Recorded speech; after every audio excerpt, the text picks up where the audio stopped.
Hello, everybody, and welcome back to the Soberful Podcast. I'm Veronica. And I'm Chip. It's good to be back with you guys. Today, we're going to be talking about filling the void that alcohol leaves, because I think that's a really good word, because it does feel like that at the beginning. It does. It comes wrapped up very prettily in a gift-wrapped present called Sobriety. Looks lovely.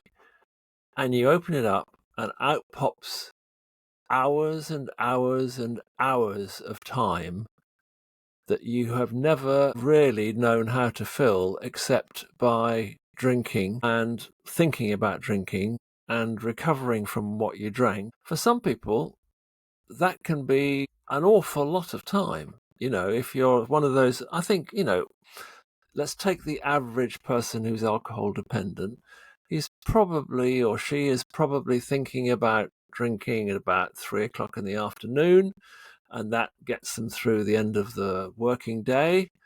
And then they start their drinking as soon as they get home, or maybe even on the way home, on the train journey or whatever. And then they get home and they do their bottle of wine, because everybody does a bottle of wine in the evening. There's nothing wrong with that. That's what everybody does. We all, nothing. That's not excessive. Sometimes we have a bottle and a half, but a bottle of it. But we still get up for work in the morning, so it's not a problem. But we still get up. We're not feeling great, but we still. But you take that away suddenly, and there's at least 6 hours of your day is suddenly, as you said, a void. It's like, whoa, okay, yeah, now what? You told me sobriety was going to be fantastic. I'm kicking my heels here, wondering what the hell to do. And I think if you don't find a way to fill that void and to use that void in a productive and entertaining way, you will go back to drinking. I mean, because you'll think, well, sod this. I mean, this isn't what I got sober for. So I think it's really important to, and I, as I thought about this now, just as we're thinking about it now, I was thinking, well, it was easy at the beginning. I just threw myself into meetings, self-help meetings to begin with. Threw myself into them. That worked very well. Thank you very much. That took up a lot of my time and did the job. Then after about 3 or 4 months, I started working, and then, then I really, and I've spent the last 30 years of my sobriety working really hard, long hours, long hours. I can definitely second that. I've seen it, yeah. Long hours. And then, so then I go into private practice, and, I've got more time on my hands now, and I suppose the point I'm trying to make is that as your sobriety changes, so does the way in which you fill that void have to change. Because, now, yes, I've worked, I've got a good reputation, I guess, but I'm still left with, sometimes I'm sitting there and I'm doom scrolling and I'm wasting time. It's like, because I haven't used to play golf a lot. Age has had its little say in that, and that's taken that away. So, okay, I do photography a lot, and it's been a movable feast. But the point of the matter is, I've always needed to fill that void, because the last thing I want to do is to be sitting on my sofa wondering, what the hell am I going to do today? But don't you find, okay, so I understand what you're saying. When a lot of people first stopped drinking, so for me, my drinking was a full-time job on top of a full-time job. Yeah. So it took 40, 50 hours a week. And a vast majority of that was the recovering from it. Yep. So it really did feel, the thing for me was the evenings. Like evenings and weekends felt like an ocean of time. And I didn't have a family or a partner then. Of not, like, I was really, I was quite, I will be honest with you, in the first few months, really baffled what people did at weekends. I understood if you had kids, like there was always a football game or a party or something you had to do with kids. Yeah. But I was like, was it everyone spend their weekend at museums or Yeah. Like, what did everyone do? Like, I could not, like, I was genuinely like, what does everyone do? Because I would start the weekend, well, I'd be hungover. Saturday would be get up late and go to the pub for lunch for Hair the dog, and that's it, really. Yeah. Same thing Sunday, that's it. Like, I just didn't know what people did. And I found it quite perplexing. In the beginning, there was time to fill, and you're right, like I was the same. 12-step meetings were a godsend because like loneliness, sometimes you just need to get, like, weekends I would be like, sometimes I wouldn't have, like, my week could be quite full and I'd have a job, but weekends I didn't always have people to hang around with, and I could get quite lonely. So having like, right, I'm going to go to that meeting, and sometimes there's a coffee afterwards, and it was just nice to have some people to chat to. Yeah. But what happens at a certain point is your life happens. I don't feel like I'm filling a void now. I'm just living my life. Sure. In fact, I'm going to tell you, if I have a whole weekend to myself, which it hasn't happened since I had kids, my eldest son and my husband were away at Boy Scout camp, and then my youngest son was at a friend's house, and it was just me and the dog, and I was like, oh, this is like, what's on? What TV show am I going to binge? It's just, but like life, there is a period of time where it feels like you're filling a void. Yeah. Then your life will begin to happen. And you didn't work to fill a void. You worked because you were so, I mean, you did overwork. You were a workaholic, but you also loved to work. I did. Yeah. I still do. Yeah. I did. And I still do. Yeah. It was a passion. It was passionate. And it didn't feel like, oh my, who works 7 till 7 in a job they really don't know? You get away as quickly as you can. And I remember us doing an episode once on the first 3 months, and kind of the message was really, first 3 months is quite tough, but that's not what sobriety is like. The first 3 months is not what sobriety is like. And so there is, I definitely, I suppose I came at this in the classic extreme way. I had to let go of all my friends. I had to let go of all my activities, because rather like you, my using particularly, it was like a full-time job from the moment I opened my eyes till the moment they closed at night, if I was able to do so. That was all I did. It was all based around using, getting drugs, getting alcohol.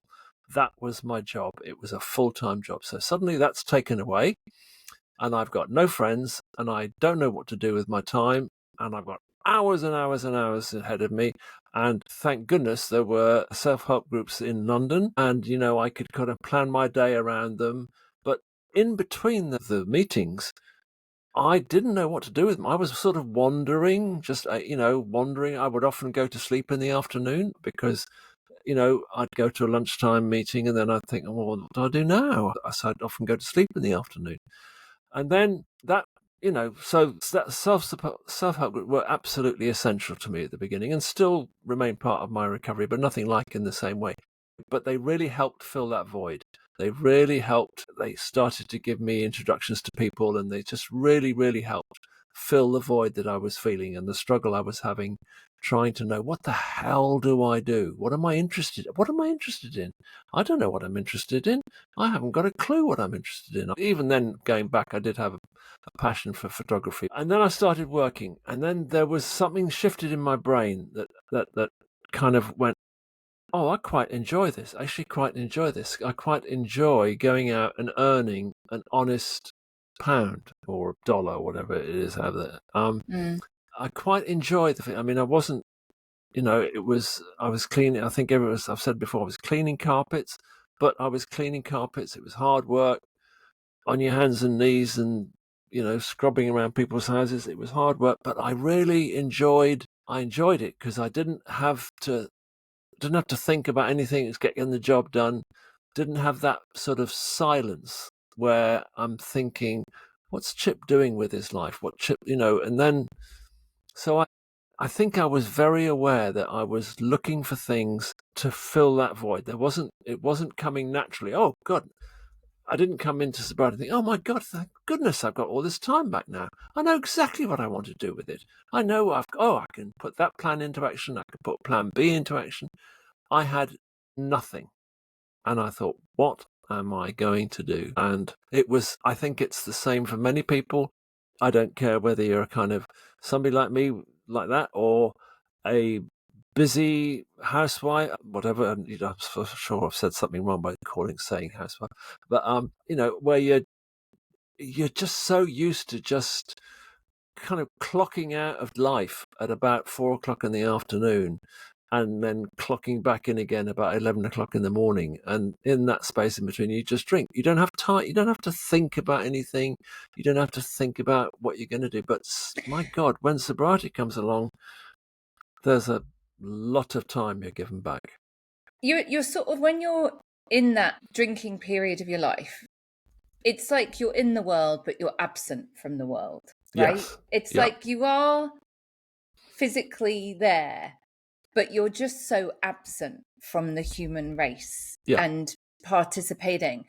And what you were saying there about when you were cleaning carpets, I was a cleaner. That's what I was doing when I got sober. And there's immense dignity in work. There is immense dignity in something that, I didn't aspire to be a cleaner, and it wasn't something I wanted to do for the rest of my life. However, it was hard work. There was satisfaction when you completed a job, and there's a lot of dignity in making your own money. And what I want to get back to, one of the things about when life happens is, and it is this kind of like you are half asleep. You're sleepwalking through your life, really. You're not fully present. You're sleepwalking. And what happens, what I see happens, is you get curious, right? So I started doing a course and, went down the road to become a psychotherapist. But even when I was working as a psychotherapist, I was always doing courses, right? I had the time. I didn't have kids. I had the time. I was like, there was a week's course on something. I was like, oh, I'll do that then. Right. And it wasn't filling the void. It was like, God, it was just, I got hungry to kind of participate and like, well, what's that? And I want to know more about that. And I could go down to London and do this course, and I could do that. I definitely feel like my brain woke up. Like I just couldn't cope with anything. I just didn't have the mental ability to process information.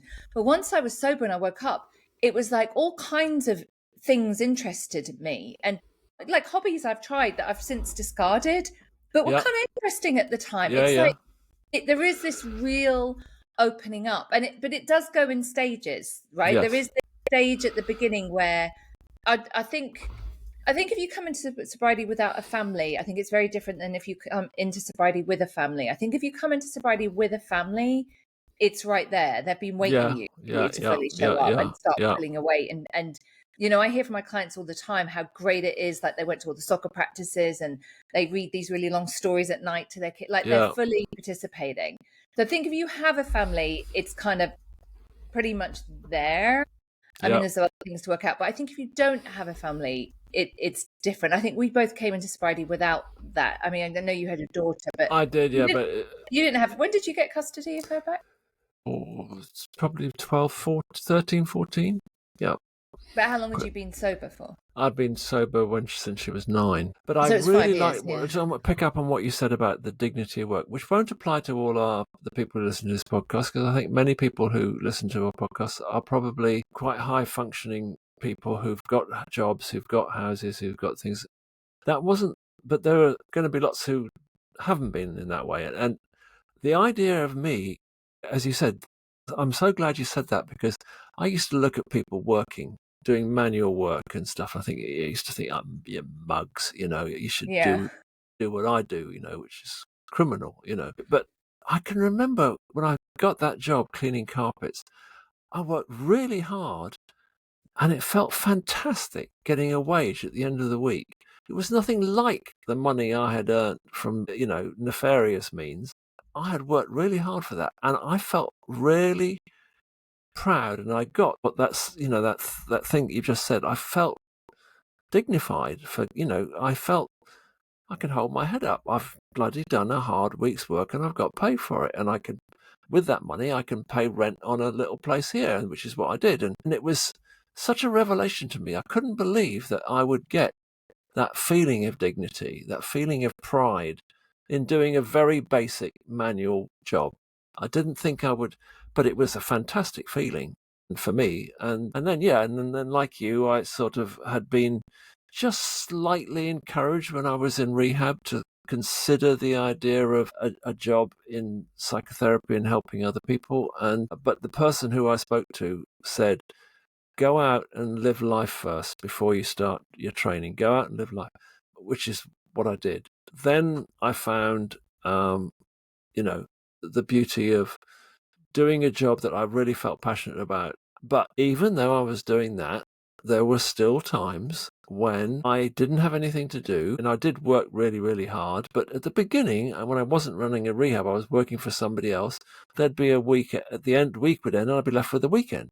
And I can clearly remember maybe 18 months clean, and I had spent the whole day on my own. I hadn't just done nothing, had gone to Portobello Market, and I'd bought some food, and I'd made some things, and I'd had some coffee.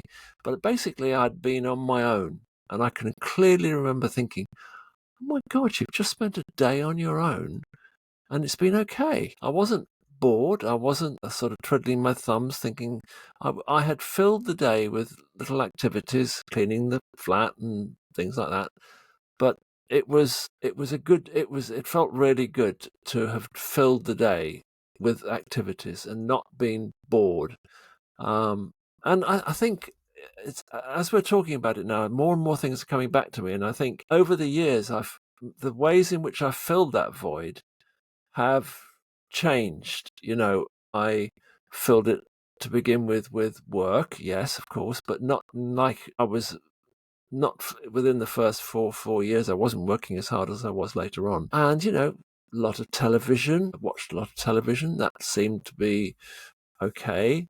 But I would always be collecting something. And it started off with old little toys, childhood toys, that were significant to me. But I started, and the internet was just coming in, and people forget that we're talking about a time before the internet, Yeah. when you couldn't. And smartphones. Yeah. And smartphone, it wasn't, my God. Streaming services. Yeah. We got sober before streaming, before internet, and before smartphone. I mean, the internet was around when I got sober, but it was like you'd check your Hotmail account maybe twice a week kind of thing. Yeah, I mean, the internet had been going about 2 years when you joined us as Focus, it was that slow, laborious, incredibly peculiar noise. And, you're still having to use landlines, still having to use, 4 or 5 channels, whatever it was, but not the ability to kind of just waste hours doom scrolling and doing things like that, which I can find myself doing sometimes now, yeah. That's a really good point. That's really interesting, because we are talking about when we got sober, and those things weren't, like, I started running as a way to kind of like fill time and whatever, but then I got into it and I really enjoyed it. People getting sober now have this, and I think that is filling the void. Yes, a lot. Like, I give this to my clients as tips, right? In the early days, if you have craving, if you go on your phone for half an hour, do whatever, a game, yes, whatever. I was going to point out to the listeners that you were holding your phone when you said, I've got this. Yeah. to use the phone to get past the craving. However, this is the real tricky one, isn't it? Is that the phone and the internet is taking over the void and feeling like that's really interesting. I'd be really interested to see how treatment centres are coping with this now. I would as well. I mean, I know, what did we do at Focus? We took the phones off people. Did we? Took the phones off people at the beginning of the day and gave it back at the end. They were so they weren't allowed it during the day. But I mean, they were pretty basic phones, and they got obviously more advanced just because we went for 20 years. I think maybe we're talking to people who don't experience this, who get sober, and they don't recognize the void because they fill their time looking at their phone, and they fill their time looking at YouTube, so they don't recognize that there is a void there, that there is people when they're drinking nowadays spend all their time on their phone. So then you take the alcohol away, and they're still spending all their time on their phone. They're not necessarily noticing, oh my God, what do I do with my time? But I do think, however much, we might have an opinion, I'm sure we've both got very strong opinions about the way people use smartphones and things like that. I do think people still get given back, when they get sober, hours and hours of time that maybe they avoid problems in their relationship, or they avoid being out of work, or whatever it is. They avoid it because they can just drink their way through that problem. And I think when the alcohol is taken away, there is a big empty space there that, yes, of course, nowadays you can fill it straight away by watching television and using your phone. But I wonder how long that's going to be entertaining enough for you. I mean, of course I can do that, but I do not want to spend all day doing it. And I want to, it doesn't satisfy me in the same way. I mean, I want to be able to do other things, and I've found other things to do. So I'm wondering if people who get sober nowadays experience that void in the same way that people who got sober some time ago did. I mean, I know for me, when people say, you got given a lot of time back, I go, yeah, I did. I really understand what you're talking about. I'm wondering if people notice that absence of an activity or something, a mind distractor, in quite the same way as people did earlier on. But I do still think that, the people who are when you need to get sober, it means that you've been drinking too much. And if you've been drinking too much, you might have had the phone in your hand, you might have been watching television, but actually you were drunk. Yeah. And so you weren't really paying attention, you weren't really engaged in the conversation, you weren't really looking at anything in a productive way. And how many people have we had who've got phones when they're drinking, and they've been sending out inappropriate texts and things, and ranting on the phone, and just not using that particularly very useful implement in the right way. And I think drinking covers up a lot of gaps in people's lives. It can cover up difficult relationships. Well, we'll just drink our way through that. It can cover up the fact that somebody is, maybe they're about 50 or 60 and they wonder, well, what's the point in doing anything? I might as well, So that's also another point, because a lot of my clients are middle-aged and older and retired. Yeah. And I have a lot of people come and pre-retirement who are really scared of what's going to happen when they do retire, that they can kind of see that their drinking is going to take off. And I get a lot of people who have retired and their drinking really took off. Yes. And when you don't, retirement is like, if you are able to retire and you don't have to work and you are reasonably fit and healthy. I mean, there's what's it called? The University of the Third Age. There's just like, I mean, I feel like I'm a lifelong student. Like there's so much you can do, right? To have the gift, having the gift of time is one of the greatest gifts we can have, right? Health and time. Mm-hmm. So if you are retired, and a lot of people, they go and do these lunchtime things and there's drinking, and they're by the pool and they're drinking, and the evening there's drinking, that they'll have a feeling of a void that's kind of different because of where they are. And I think you have to look on it as the gift of time. And I have so many clients that I'm thinking of who have then sort of got a bit isolated and lonely because they're not working, or their family's moved away or whatever. And you've got to find what we're talking about here, I think, is no matter where you are, is we have to find purpose. It's about purpose. I was at an event at the weekend with my eldest son, who's a scout.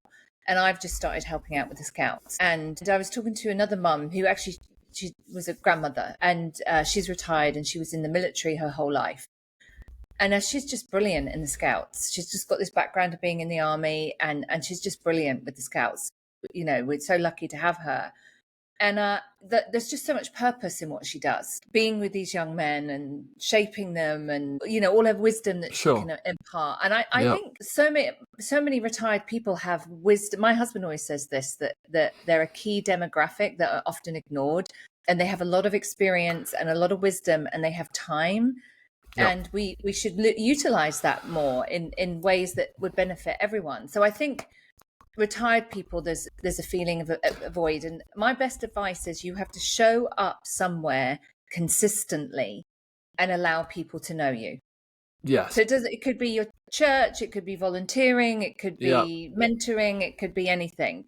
But you've got to show the consistency of the showing up. Yeah.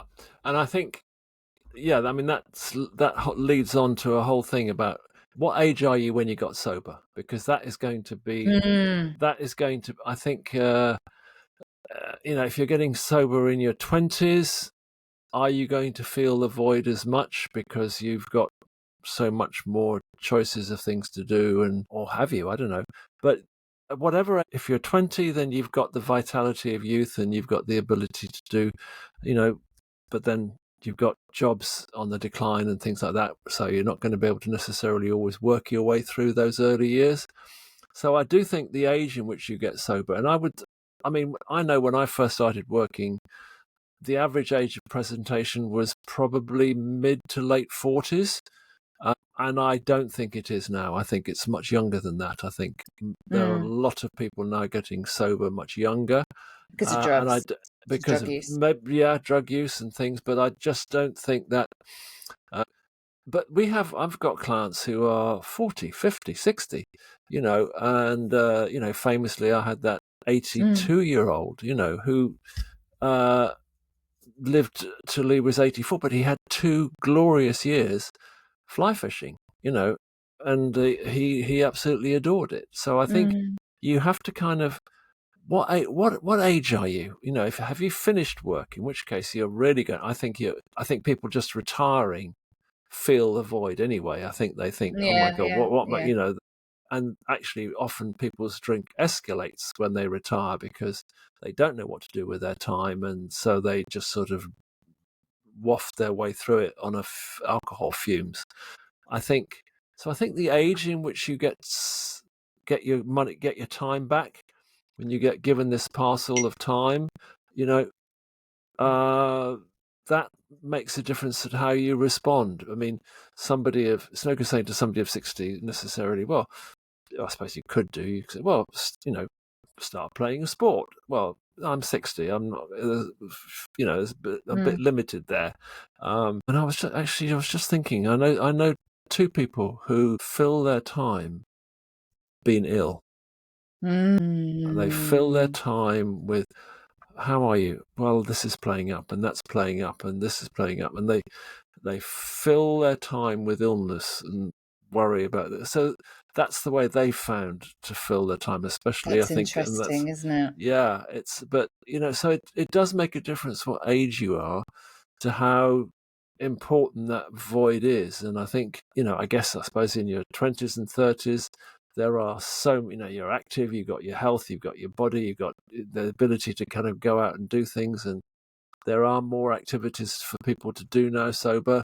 So it's not but it requires you to get out and mix with people, and so there might be more work to do on anxiety and social anxiety and stuff like that. But then starting to get sober in 40s and 50s, where maybe you've had 10 years of marriage which has been basically based around alcohol. Okay, and suddenly, we're taking that little marriage tool away from you, and we're going to just give you each other to look at. And oh my God, that's, how do I fill that time in this marriage that sustained itself on the use of alcohol? How am I going to cope now? And so there's some, that different age and different societal circumstances will make the problem different, but the problem is always going to be the same, is you are going to be given back a lot of time, and you've got to decide a way that's going to be fulfilling, entertaining, fun. And because how many times have I said sobriety isn't fun or entertaining, you ain't going to stick around, because I don't mean just to say you have to be a party every night or an activity every night, but it needs to be entertaining. It needs to be interesting. It needs to be, and I think I do know a lot of people who get sober, don't do a lot else. They just stay at home. They don't get involved in things. They're bored, and they kind of think, well, what's the point of being sober? I think you do have to invest a bit of effort in filling that time. So, and okay, so this circles back to my theme where I talk about getting sober is 10% not drinking and 90% emotional sobriety. And honestly, that is what should be filling the void in the first year. is do a whole lot of work on yourself. Yeah. Just do a lot of work on yourself. Join some sober social groups, get some therapy, get a mentor, do a program, read some books, everything like that. And I'm going to say, work really hard on yourself. It's still actually less time than what you would have spent on your drinking. You'll still have an abundance of time. If you I feel like you were the same. When I first got sober, that first 2 years, I worked really hard on myself. I did everything. If there was a workshop, I went to it. If there was I went to meetings most days. I went to conventions. I had therapy. I read every self-help book. Like I just worked on myself. And and I'm going to tell you, the investment of that really, really paid off. What we're talking about, it is about, we've got to, void has to become purpose. Yeah. Right? The void has, and the purpose at first, and I think what we've been saying is the purpose changes over time, and it can change depending on where you are, what age you are. But it starts off as a void. The purpose is to get sober. Then the purpose is to work on yourself, because you realize it actually isn't the drinking; it's all this other stuff as well. Yeah. And then the purpose, and then more purpose. Maybe the purpose becomes your kids or your family or your work. More purpose just appears. Really, I find. I think it just appears. I don't think any of us could have planned to be where we are, like where I am in my career, where you are. It's like, this is my purpose, but I didn't know it was going to look like this or end up here or whatever. I just followed the thread of my purpose. Yeah. And here we are, right? Yeah. I mean, I get an occasional client who has been sober for a while and they're not happy. And I go, well, what work have you done? And sometimes I think, you're that sober and you know that little about yourself? I think that self-discovery stuff, it's like you are getting to know somebody brand new, and you need to make friends with that person and find out what they're like and what they, what are their strengths and weaknesses, what are their personality traits, all that work that you do in workshops and self-help books and things. But you've got to, who am I? Who is this person setting off on this journey? Because he's a very different person to the one 2 weeks ago. So who? That's a very good point, Chip. That is like, you get sober, you will have an invitation to know yourself, and you can avoid that if you want, but it's not going to get you anywhere. It's an invitation to know yourself, and it's one really worth taking. Yeah, exactly. And I think the more work you do, be it through a 12-step program or whatever kind of program, there are lots of activities and workshops, as you say, and books and courses and things. Find out who is on this journey.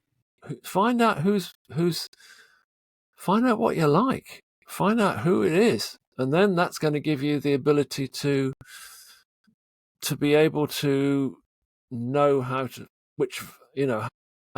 fill that time better. And I think there's no better way at the beginning than investing time in finding out about yourself. And actually, that reminds me of the number of times we would say to parents, because they'd say, okay, well, they're going to be leaving your rehab in a bit. And what are they going to do? And I would often say, I don't care if they don't do anything for the first year, except get sober, be comfortable with their sobriety, and get to know themselves. If that's all they do in the first year, that won't be a waste. That will be a really time well spent. If they just sit in their room doing sod all, that's going to be no point. But if they're, maybe not working, but they're sitting at home, but they're working on themselves and they're doing things like courses and listening to podcasts and doing those things, but they're finding out about themselves, that wouldn't be a wasted year. That would be a really useful, well-spent year, because later on in sobriety, you're going to be much busier, and the opportunities to do that sort of self-help work aren't necessarily as available. I mean, when I was running Focus, my opportunities to go on self-help courses were much more limited. I suppose it was a process that was going on anyway. But I think worry about necessarily your sobriety being marked by the job you have or how much you're earning. I would be much rather have my sobriety marked by how much work how much do I know about myself? How much do I know about this person who's now setting off on the road less traveled, and who's doing things he's never done before. Who is that person? And if you do that work, and I was lucky enough to be given a kind of introduction to that work in rehab and kind of the process of how you do it and where you do it. And I think, unfortunately, I'm going to say this, I think one of the great things about the self-help programs is that it's a structured way of learning about yourself. It's a very structured way, very well thought out.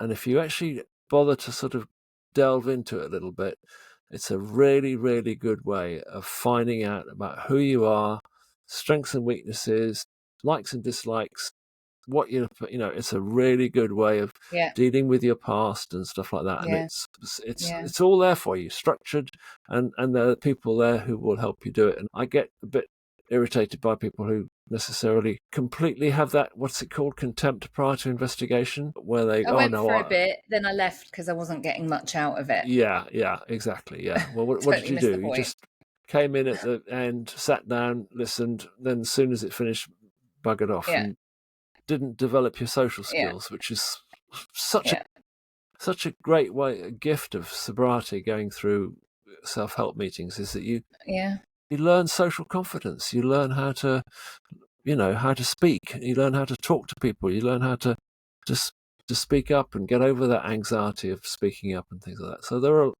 a lot of hidden benefits in that. And I think, to me, I wish more people would. I know a lot of people do, who I work with do it. But I think if I was to make a sweeping generalization, I think those people who kind of embark on a voyage of self-discovery are definitely have got a better quality of life than those who just think, well, I'm sober now, and then they're just sort of sitting around wondering what to do with it. You've got to try and use that sobriety usefully. That's a really good way of putting it. I'll end on this. We went to everything you're saying, Chip. I agree. On Saturday, one of my sponsees, it was her birthday, and where I live, they have at the end of the month, they have a meeting where they give out all the chips. Oh yeah. And there was like 180 people, and they have food beforehand. So it's an hour where people are eating, socializing, and chit-chatting. And then the sponsor gets up and says something, and then the sponsee receives their medallion and they say something. And they start with the person who ever had the longest. And I think maybe it was, I can't remember, there was 30 years, there was 21 years, and all the way down. Mm-hmm. And my husband came with me, and he was so moved by it. He was like, this is so moving, hearing all these stories. But I'm going to tell you, when I sat there and they start the meeting with the usual statements, I have this feeling of like, it's so familiar to me. They're so familiar to me. Yeah. It just like my whole body changes. It's like, and I never tire of hearing them. No. And the sense of connection and camaraderie, and that this is my community, and how moving and how proud and how different everyone is. How we are different people. I just thought, this is priceless. This is priceless. And I've done this for 25. I've made a 25-year investment, and it's really paid off because I, for the first time in my life, feel like I'm part of something. I belong. I matter here. Mm-hmm. You can't, I'm going to tell you that you can't trade that for anything. And it's where really else? something. It is. And where else can you find people who are as bewildered by life as you are, who are, going, what the hell is all this about? And who, I just love it when I go to a meeting and somebody says something that's been ticking around in my brain, and I go, oh my God, thank goodness there's somebody else who thinks like that. And it just, takes a little bit of weight off my rucksack, and I feel a little bit more that I belong, and that's priceless. And if I just stick around with my old friends, I would have learned nothing. I mean, that would have been a disaster, because none of them were blind leading the blind, and some. Yeah, exactly. Yeah. So, I'm really grateful to have had the opportunity and still have the opportunity. I still go to one meeting a week, and I still look forward to it. And I look forward to the idea of kind of there's there he is again. There's she is again. Just I'm at home. I'm at home. I know these people. I'm safe with these people. I can say whatever I want to say here. And I suppose people who go to church, it's a similar feeling. I mean, you're not going to find me in a church, but I suppose it's a similar sort of thing of everybody getting a sense of camaraderie and belonging. And I guess there are different ways in which you can do that. Tennis clubs, paddle clubs. Good God, England's going paddle mad at the moment. I gather it's been around for a while in America, but England's going paddle mad. Yeah. I want to do it. Everyone raves about it. It sounds fun and it's really sociable. Yeah, I'm trying to pickleball. Get a book. Pickleball. Yeah, we call it paddle. It's going to be called paddle over here. I'm waiting for my first lesson, and I'm looking forward to it. I think it's going to be great. It's meant to be a sport. It's meant to be a sport that you can do at any age, because it's not like you can be as sort of physical as you want with it. Yeah, it'll be age related. I'm not going to be put up against a 19-year-old smash aid. It'll be age. Yeah, it'll be but I'm looking forward to having that. Yeah, because it's going to help fill that time. It's going to be in a really healthy and good way. All right, everybody. Thank you so much for listening. Let me know what you think. Make sure you're following and subscribing the podcast, and we will see you soon. Take care. Take care. I dreamt that you were twisting through 7 suns of gold, and the gypsy was insisting